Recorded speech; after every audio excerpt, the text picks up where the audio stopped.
Ladies and gentlemen, boys and girls, welcome to the Music Lab podcast. My name is Dogg, and I'm so happy to be back with you all. Make sure to like, follow, and subscribe and do all that fun stuff, our social media pages. Check out our sponsor, RAR Outfitters. That's RAWR, RAROutfitters.com for all of your holiday clothing needs. And tonight, ladies and gentlemen, we are going to be doing an episode that we've not done before and a topic that we've not discussed. But I think because, the mantra and theme of this podcast is music exploration. We're always trying to, highlight bands that are usually not highlighted.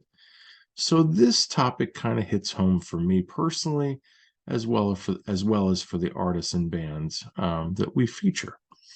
So the topic is Spotify. We all have our opinions on Spotify. Mine, for the most part, is positive, and we'll get into that a little bit more when I kind of give you my history with the company. But Spotify, it's kind of the necessary evil. Some might call it the evil empire because it is the biggest streaming service in the world. And they have been under a lot of scrutiny, and they have been in the news a lot lately. And so that's kind of why I felt like this might be an appropriate topic to tackle. So first off, Spotify started in 2006, in April of 2006, by Swedish entrepreneurs Daniel Ek and Martin Lorentzen. Now, Spotify claims to pay out 70 cents of every dollar they generate from revenue back to the music business and to the artists and bands that are providing the music. They say that there are 57,000 artists that are making more than $10,000 per year. And there are over 1,000 artists that are making more than $1 million a year. Now, to give you a little context and a little perspective, this was announced, I think, by Billboard.com last week.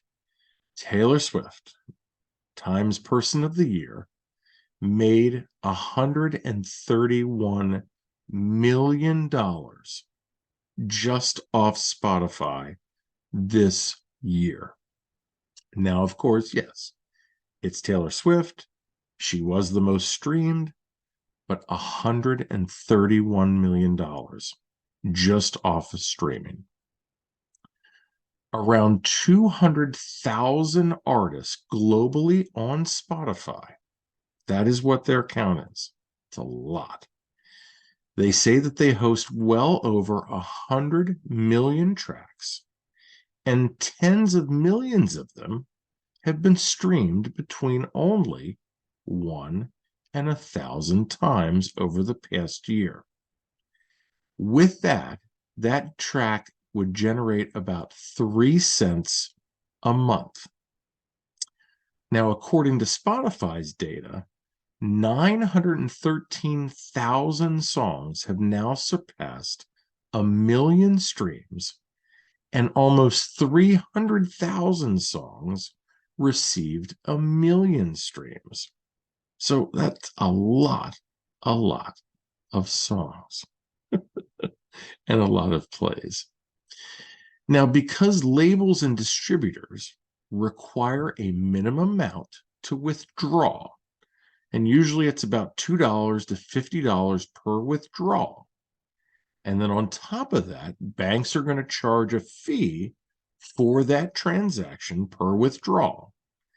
This money often doesn't get to the bands themselves, especially those ones that are in that under 1,000 times a year being streamed. So that is kind of what this policy change That was one of the focuses of this policy change that Spotify wanted to do.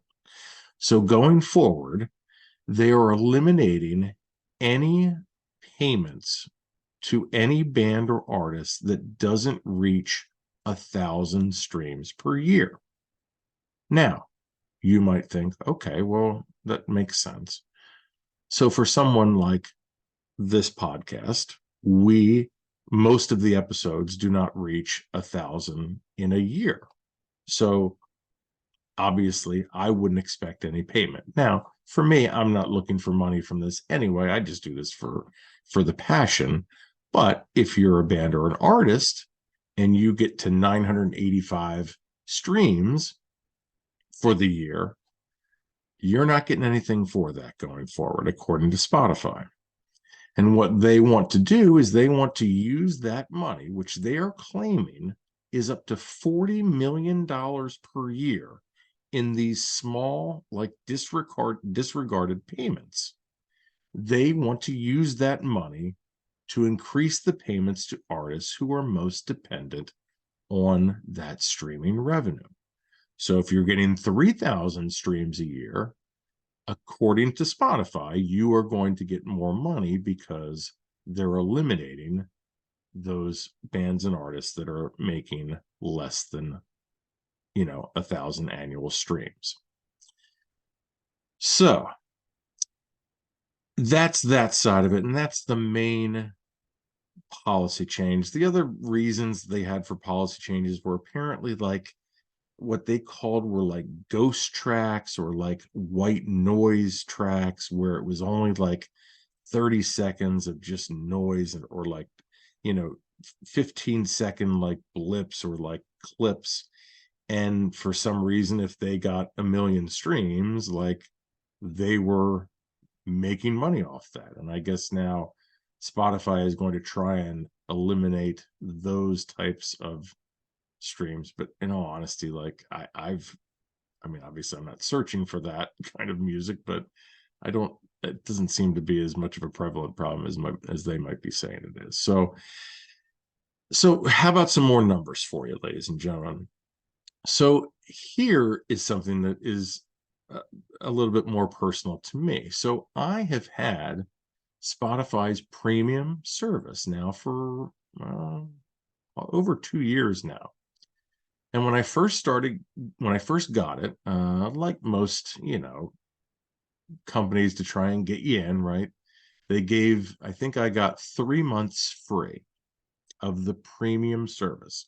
Up until that point, I was just doing the free service, which was, ads included. And, to be honest, like it is a remarkable difference from having the ads and not having it. With that being said, though, after the 3 months was up, the premium at the time was $9.99 a month. They didn't offer a yearly where you could save if you bought, yearly. It was strictly just a monthly rate that you had to pay. And then we get an email, I think probably like at the beginning of July, maybe the end of June, that they were increasing prices across the board, and that my rate now would be $10.95 or $10.99 a month instead of the $9.95 or $9.99 a month.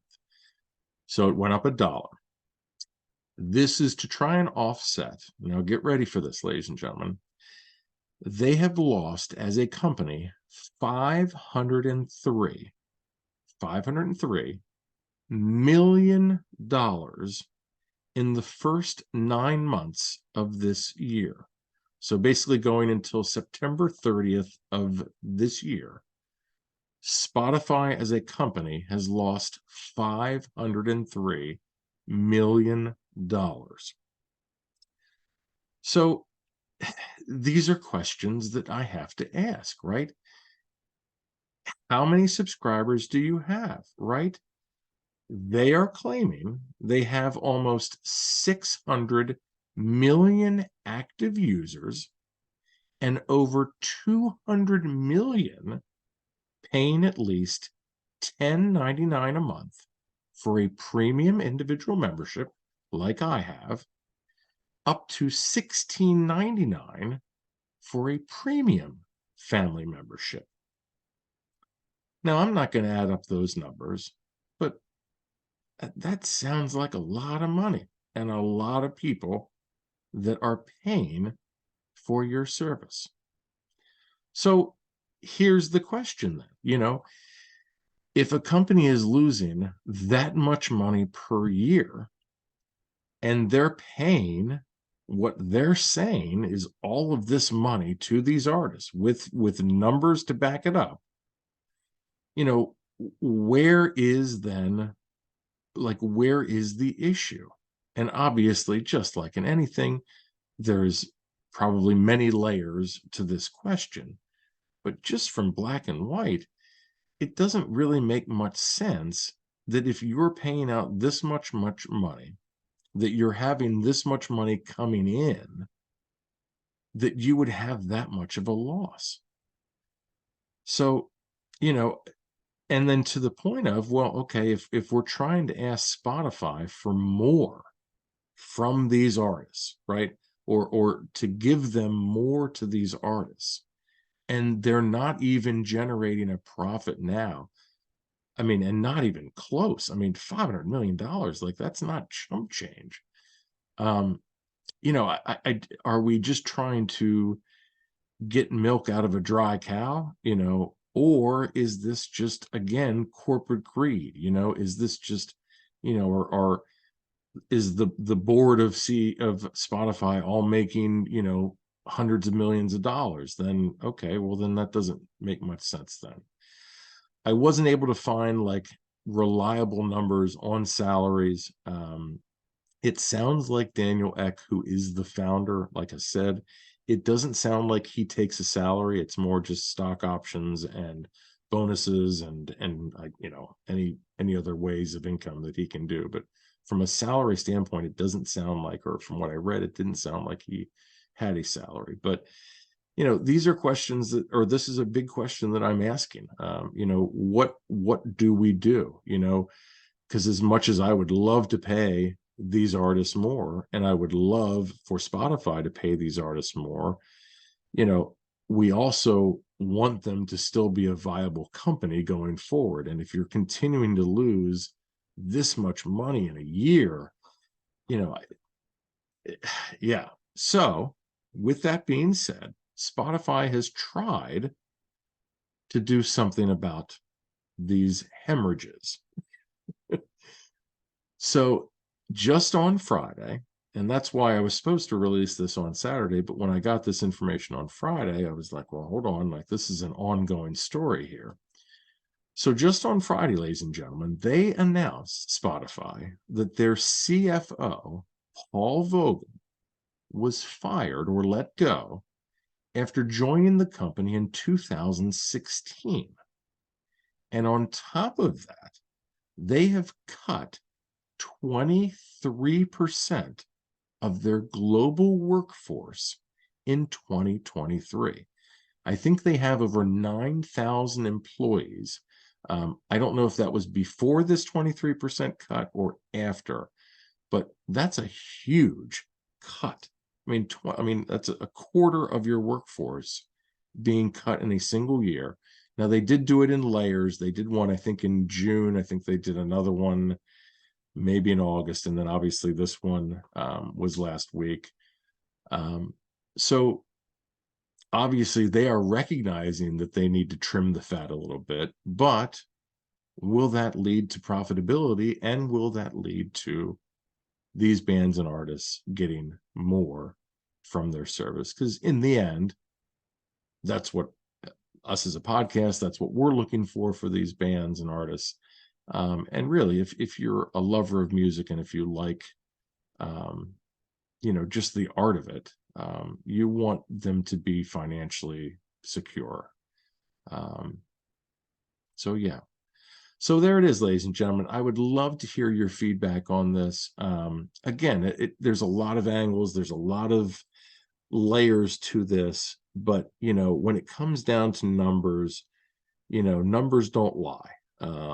And I felt like that was kind of my case to present to you, to kind of give you a better idea of what's going on. So we'll see if there's any more cuts, in the first quarter of 2024 on Spotify's end. We'll see if there's any more price hikes.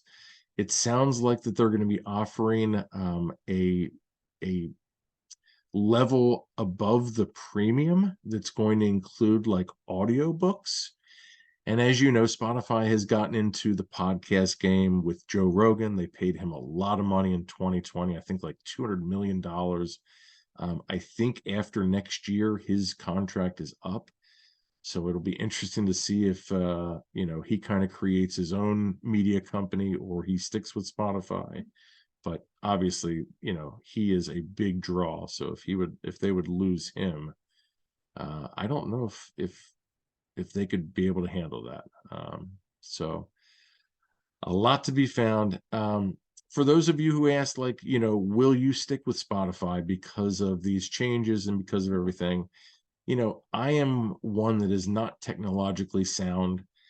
Spotify, it's very easy to integrate with the podcast and how I record, my playlists, just how I listen to music, just from just everything.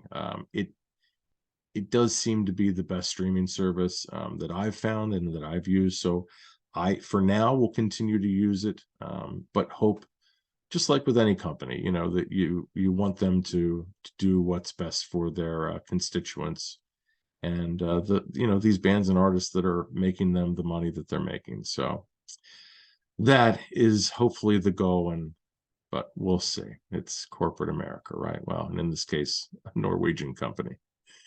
So, ladies and gentlemen, I hope you enjoyed that. A little bit of a different, direction with episodes, since we've been doing a lot of interviews and music reviews or album reviews, and coming up soon at South by. So we'll have the Road to South by series kicking back up soon. But hope you all enjoyed this. Again, make sure to like, follow, subscribe, do all that fun stuff. And again, you've been great. I've been Dogg. This is the Music Lab podcast.